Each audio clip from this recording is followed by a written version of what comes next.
sahabat kompas.com, kita akan review nih di video ini soal laga kedua timnas Indonesia di putaran ketiga kualifikasi Piala Dunia 2026 zona Asia, yaitu kalah menjamu Australia pada Selasa 10 September 2024.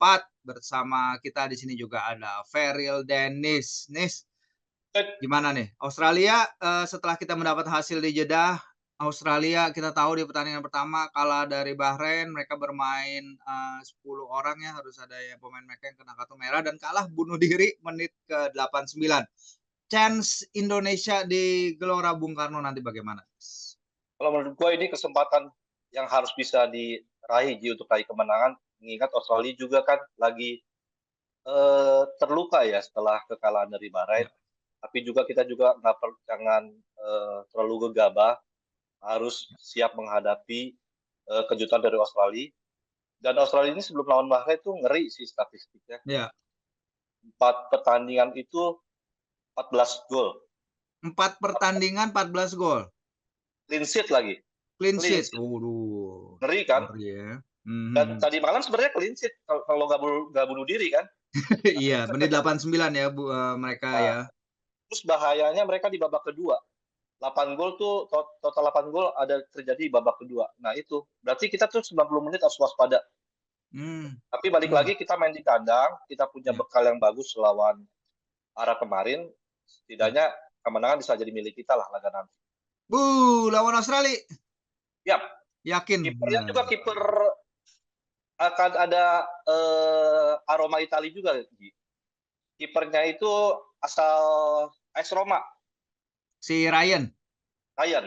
Oh, Ryan main Tadi di malam Roma. main kan Ryan? Kemarin main ya dia ya? Iya. Kalau kita lihat emang, ngeri ya, sebenarnya Iya. kalau lihat dari catatan pertemuan aja dulu ya, Nis, ya. Terakhir kita main di lawan Australia itu, 2000 ya kita tahu di Piala Asia, awal tahun ini, kita kalah 0-4 walaupun memang awal-awal laga kita bisa mengimbangi, tapi habis itu kemudian ada gol bunuh diri, terus kemudian kita kedodoran. Tapi, untuk kebanyakan laga itu tuh kayak laga 0-2 ya sebelum akhirnya, Australia bisa menambah keunggulan pada injury time, tapi banyak kok yang memuji kita ya waktu itu ya. Kalau lihat sejarah pertemuan sebelum itu, karena memang kita terakhir ketemu 2024, tapi sebelum itu ketemu tahun 2010, itu juga di Asia, Piala Asia kita kalah, bahkan kita mengalami 8 kekalahan dari 9 pertemuan terakhir lawan Australia. Nih, rekor memang nggak memihak ke kita. Terakhir kali kita menang lawan Australia itu di kualifikasi Piala Dunia tahun 1981 ya. Tapi ya kalau kita bisa menciptakan sejarah di Jeddah ya, Nis, ya, kenapa nggak Nah kita ini menciptakan sejarah di harus Gelora Bung bisa ini. Karno? Mhm. Apalagi Coach Shin mengatakan kita kambing hitam, tapi menurut Dennis, apakah hasil di Jeddah ini sebenarnya bisa kayak jadi bumerang nih, Nis, terhadap ya rasa percaya diri terlalu tinggi dari para pemain mungkin? Kalau gue pikir enggak sih, ini membuktikan level kita tuh sebenarnya udah meningkat sih. Tinggal konsistensi aja sih, Ji. Apalagi nanti lawan Australia yang mereka mengalami hasil minor, bagaimana kita memanfaatkannya. Lalu juga mesti mewaspadai beberapa pemain yang memang jadi andalan Australia. Ada Jason Irvine ya, yang kemarin nyetak gol ke gawang kita juga. Oh, Itu Irvin pemain ya. dengan caps terbanyak di Australia, 70 caps. Betul. Ada Mikel Duke, itu juga top skornya Australia 12 gol.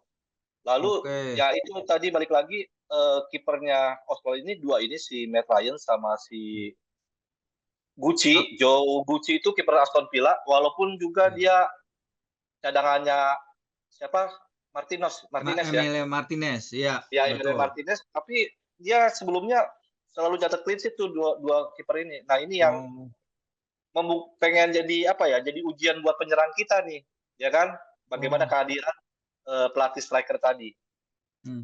Nah iya betul, memang pertahanan mereka sebenarnya kokoh ya. Harry Souttar itu kalau kita lihat kan gede banget tuh ya kemarin di Piala Oh iya, Asia. benar. Raksasa itu yang harus kita waspadai ya. Waktu di Piala Asia kita memang belum ada Jai Jesus, tapi sekarang kita lihat perubahan yang dibawa Jai Jesus, Martin Paes, di lini belakang itu, solid banget memang. Kalau kita bahas Matthew Ryan emang udah kiper lama ya sebelum AS Roma, dia juga di Brighton kan, dia juga sempat main di Liga Inggris, jadi memang pengalamannya luar biasa. Selain itu, sempat baca juga di media Australia kalau Australia menghadapi 2 laga lawan Bahrain dan kita ini Indonesia dengan membawa lebih banyak pemain sayap ya. Selain Ya, nama-nama yang tadi Denis sebut, ada juga nih si Nestori Irangkunda. Dia pemain 19 tahun nih, kita juga harus waspada nih, dia lawan Bahrain turun dari bangku cadangan. 19 tahun tapi dia main di Bayern Munchen. Jadi woi, oh emang iya ya, kelasnya udah emang kelas, tinggi juga, Australia.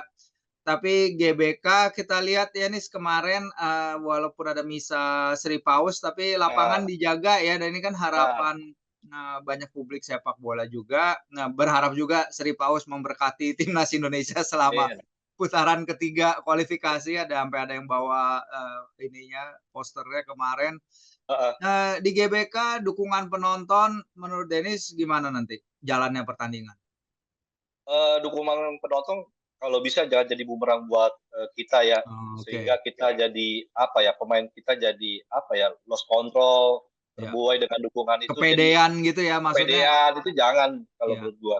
Tapi itu jadi bensin lah untuk, iya, gimana kita menaklukkan Australia, pada laga nanti. iya, Eee, Selain dukungan penonton ya mungkin, apa ya, analis analis, untuk, strategi lebih diperdalam lagi dan betul. bagaimana tadi sebagaimana kita singgung, chemistry antar pemain belum Iya, padu banget nih, terutama di sepertiga akhir iya.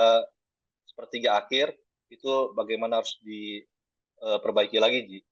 Tingkatkan ya, ya itu ya Iya, PR kita dari Jeddah, mhm, komunikasi dalam transisi sebenarnya dan ini kalau lihat permainan mungkin ada momen-momen di mana pemain timnas tuh ambisius ya. Maksudnya ambisius ini dalam hal ini ada bagus, ada juga, efek negatifnya takutnya kalau misalnya mereka ambisius terlalu banyak meninggalkan ruang dan iya, tidak track back itu kan yang harus diwaspadai. Pasti coach Shin juga sudah melihat video ulangan analisis pertandingan ya dan dia bisa meneliti apa-apa karena sebenarnya lawan Arab Saudi juga kita punya peluang untuk memenangkan laga ya. Walaupun memang lewat Martin counter attack ya. ya lewat counter attack yang dari tahun ke tahun memang selalu jadi andalan kita, permainan cepat. Tapi itu tadi decision making, komunikasi, dalam tekanan lawan ini yang harus diperbarui. Ketika kita melawan ketika melawan Australia di Piala Asia kan kita nggak bisa terlalu keluar menyerang nih ya, Nis, ya. Tapi Ya, kalau melihat apa yang udah ditunjukkan di Jeddah, menurut Dennis kita bisa nggak dapat setidaknya satu gol aja gitu lawan Australia? bisa, Ji. Mmm, Setidaknya, peluang apapun walaupun dari, permainan terbuka dan iya. yang paling penting juga kita bisa memanfaatkan bola mati, Ji. Ah, iya, Itu. Itu yang mesti dimaksimalkan, mau itu dari sepak pojok atau tendangan bebas sih kalau menurut gua. Dan yang jadi catatan gua juga, eee, pemain kita ini jangan, rajin kartu kuning karena gua lihat mmm, waktu lawan Australia terakhir juga lumayan kartu kuning kita tadi malam juga iya, Kevin Perdong yang menurut gua sih nggak perlu sih untuk mengulur ceroboh ya, waktu begitu di saat kita unggul dan menit bermainnya masih banyak gitu. iya.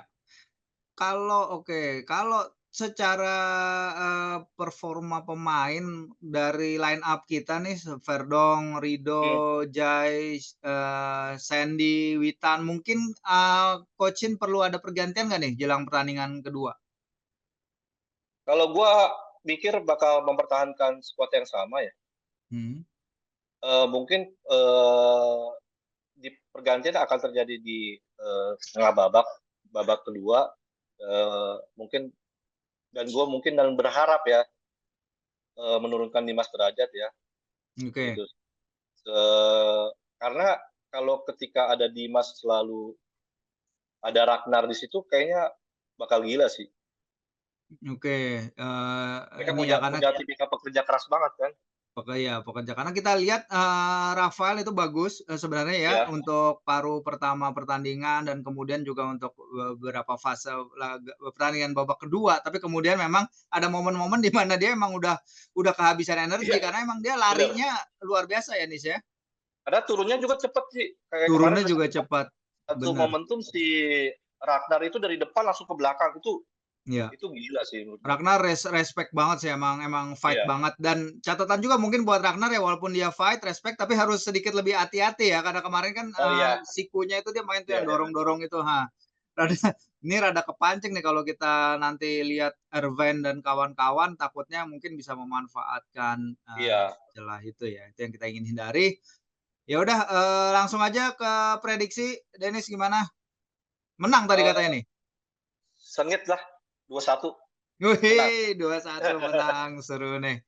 Kalau gue Kalau lu juga pinginnya kita bisa menang ya, menang tipis lah 1-0, apalagi oke. atau, beda 1 gol melihat, timnas Australia juga masih belum stabil.